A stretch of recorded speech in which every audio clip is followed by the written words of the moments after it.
हमारा धर्म, हमारी पहचान। सब्सक्राइब करिए युवा संस्कृति। श्री राम कथा एवं देवी भागवत कथा एवं श्रीमद् भागवत कथा के सरस गायक पूज्य श्री आनंद भूसर जी महाराज के द्वारा सुनिए श्रीमद् भागवत कथा का विशेष प्रसारण सिर्फ युवा संस्कृति पर। कथा स्थल पूरे संगम पोस्ट परसा गोंडरी, जिला गोंडा। मुख्य यजमान अरुण पांडे।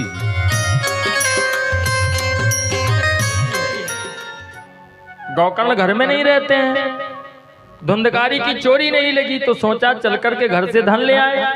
घर पे पहुंचा, माता जी से कहा, माता जी ये बताओ रकम कहाँ रखी है? तो कहा रकम क्या करोगे? कहा क्या करेंगे, हमारा जो रोज का काम है मदिरा पीना है वही करेंगे। धुंधली ने मना कर दिया, कहा धर्म का कमाया हुआ धन मैं तुझे नहीं दे सकती हूँ। कहा ठीक है मत दो। एक बढ़िया मोटा सा डंडा पड़ा हुआ था, अब आपन लड़का हो तो थोड़ा रहम आ जाए, दीदी का लड़का तो कहे रहम कर। उठाया डंडा और शुरू कर दिया। इतना मारा कि लहू लुहान होकर के धरनी में गिर पड़ी। ये समझो प्राण निकलने को बाकी है बस। सोचा इस पापी के हाथों से मर करके नरक में जाना पड़ेगा, तो अब क्या करें? गलती तो किया है तो फल तो भोगना ही पड़ेगा। सोचा पैसा इसको बताओ, धन जो है लेकर जाए, हमारा प्राण बचे। पैसा लेकर के सब चला गया धुंधकारी। और धुंधली ने रात्रि में एक कुआं था उसमें कूद करके अपने प्राणों को दे दिया। सोचा इसके हाथ से अब दोबारा आएगा फिर पैसा मांगेगा, अब पैसा है नहीं तो ये मार डालेगा, तो इससे अच्छा अपने प्राणों को छोड़ो। मर गई। गौकर्ण जी को पता लगा तो भाग करके आए, अंतिम संस्कार किया और उसके बाद में गया श्राद्ध करने के लिए चले गए।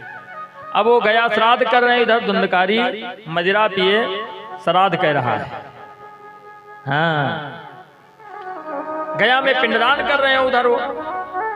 इधर जब घर खाली हो गया तो सोचा ये बार बार आने जाने का चक्कर बहुत गलत है। 5 वैश्याओं को अपने ही घर में ले आया, कहा हमारे घर में चलो, हुए रहो, चले आराम से। आने का चक्कर ही खत्म हो गया। अब घर ही में रहती हैं। एक दिन वैश्याओं ने कहा देखो हमें गहने चाहिए। कहा अच्छा, कहा गहने हमको ला करके दो। सोचा क्या करें, बस पहुंचा राजमहल के खजाने में डकैती डाल दिया। सोचा अब छोटी मोटी चोरी करने से अच्छा है एक बार हाथ मारो जिंदगी भर खाओ। बड़ी डकैती डाला, लेकर के आ गए, एक गट्ठर में बांध करके दिया। वैश्याओं ने कहा अरे दादा, प्रातःकाल चर्चा हो गई कि राजा के यहाँ पे चोरी हुई है। तो वैश्याओं ने सोचा आज नहीं तो कल ये बात खुल जाएगी कि ये धन ला करके हमको देता था, तो हमारो धंधा बंद हुई और ये तो जाएंगे ही, तो क्या करें? सब ने सलाह करके एक दिन इसको खूब मदिरा पिलाया और जब गिर गया चारपाई पे तो बांध दिया और 5 वैश्याएं इसके गले में रस्सी का फंदा डाल करके खींचने लगी। दोनों तरफ से टाइट किया तो अब क्या, भारी भरकम शरीर था, प्राण भी नहीं निकल रहा है। तो 2 इधर लगी 2 इधर लगी। जो एक एक्स्ट्रा थी वो गई आग ले आई, अंगार जो चूल्हे में था उसको लेकर के और उसके मुख में डाल दिया। तो उस तपते हुए अंगार से तड़प करके धुंधकारी ने अपने प्राणों को दे दिया। बोलो राधे राधे राधे राधे। धुंधकारी जब मर गया तो सोचा अब क्या करे, तो आंगन में ही खोद करके उसी में पाट दिया, ऊपर से बढ़िया साफ सफाई व्यवस्था कर दिया। अब गांव वाले पूछने के लिए आते हैं कि धुंधकारी भैया, अब नीक आदमी को यही बहन करी वही में रात रहे तो पूछत रहे साथी कि भाई धुंधकारी भाई कहाँ गए? तो कहा देखो हमारे पति देवता अब सुधर गए हैं, कोई गए बाहर कमाए और जब लौट के आई हैं तब मुलाकात हुई। लेकिन इधर क्या हुआ कि गांव वालों को पता कैसे लग गया, धुंधकारी बहुत बड़ा प्रेत हो गया। अब अभी तक तो चोरी करता था, अब जिधर देखो उधर चौराहे धुंधकारी प्रेत खड़ा। कुछ लोग ऐसे होते महाराज की जिंदा रात तब्बो खलत है, मर जा तब्बो खलत है। मानस में दर्शाया गोस्वामी बाबा ने कि बाढ़े खल बहु चोर जुआरा, बाढ़े खल बहु चोर जुआरा, बाढ़े खल चोर जुआरी, लेकिन बाढ़े खल बहु चोर जुआरा, जे लंपट पर धन पर धारा, जे लंपट पर धन पर धारा,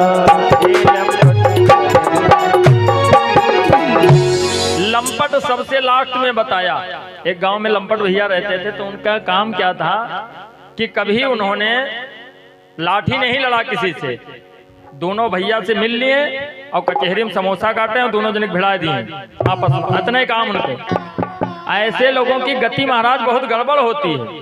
अंत समय आया, गांव वालों को पता लग गया, तो इनके चरपैया निकाल बांस से कोठी नीचे गांव बहरे डाल दिए, कहीं नहीं गांव में रही तो मरवा डाली सबको। अंत समय में एक भैया जा रहे थे, तो बुलाया, कहा भैया यहाँ आओ। आए, कहा भैया देख लो हमार का दशा हुई है, जीवन में कभी ऐसा कार्य मत करना। कहा दादाजी बिल्कुल नहीं करेंगे। कहा हमने कभी किसी से लड़ाई नहीं लड़ा है, लेकिन ये जो हमारी चटोरी जबान है, ये समोसा टिक्की खाए के मारे परेशान रहती रही बेचारी, अब यही वजह से मामला सब गड़बड़ हो गया। तो कहा हम क्या कर सकते। कहा अंतिम समय में अगर हमारे मुहका को सजा दे दिया हो, इसको मुख को यही सजा दे देना तो हमारा मोक्ष हो जाएगा। कहा बिल्कुल ठीक है।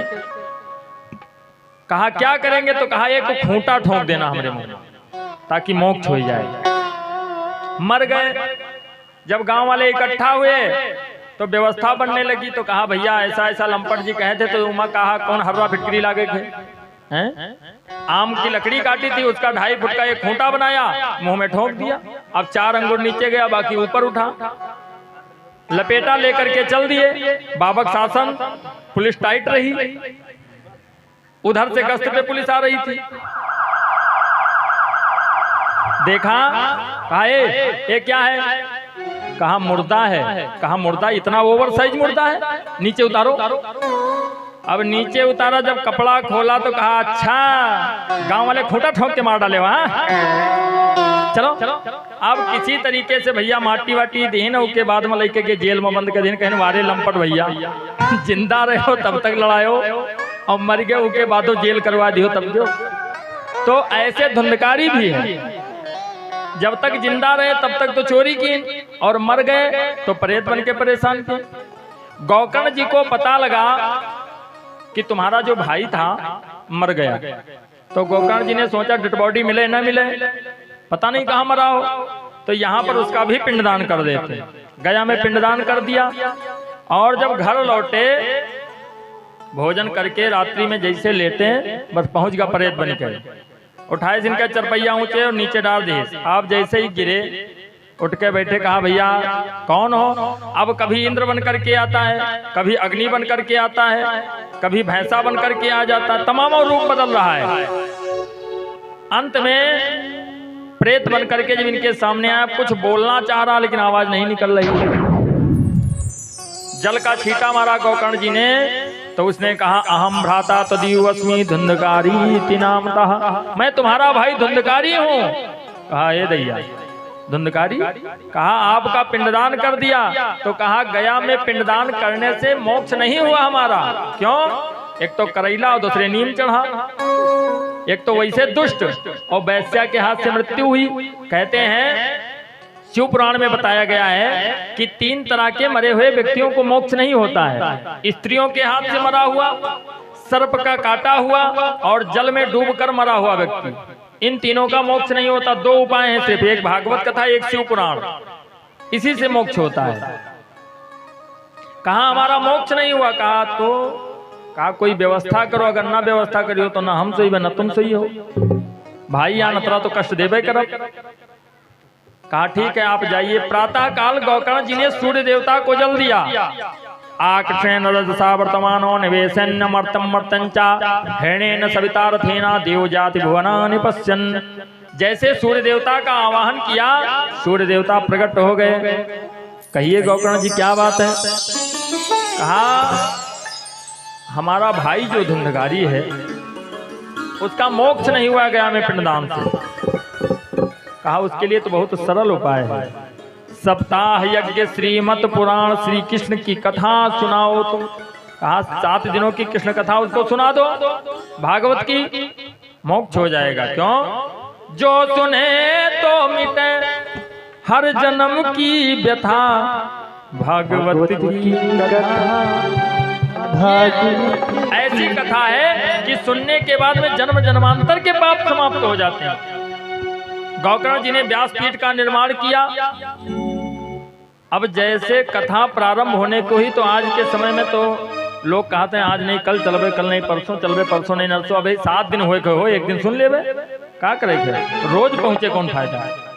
लेकिन जैसे पता लगा, दूर दूर से संत जन आने लगे, गौकर्ण जी कथा कहने जा रहे, भागवत कथा होगी। सब लोग आकर के बैठ गए। सुनाना किसको है उनको? धुंधकारी को। अब जैसे महाराज धुंधकारी का आवाहन किया, भयानक प्रेत बनकर पहुंचा। और जब प्रेत पहुंच गया तो जौन जनता रहा सब भाग के घर का। आदमी के बीच में आदमी बैठ के कथा सुनत नहीं है, और प्रेत साथे को बैठ के सुनी। अब आप लोग बैठे बढ़िया से अच्छे से, और अगर कहीं पता लग जाए कि एक प्रेतो ही वहां बैठे, तब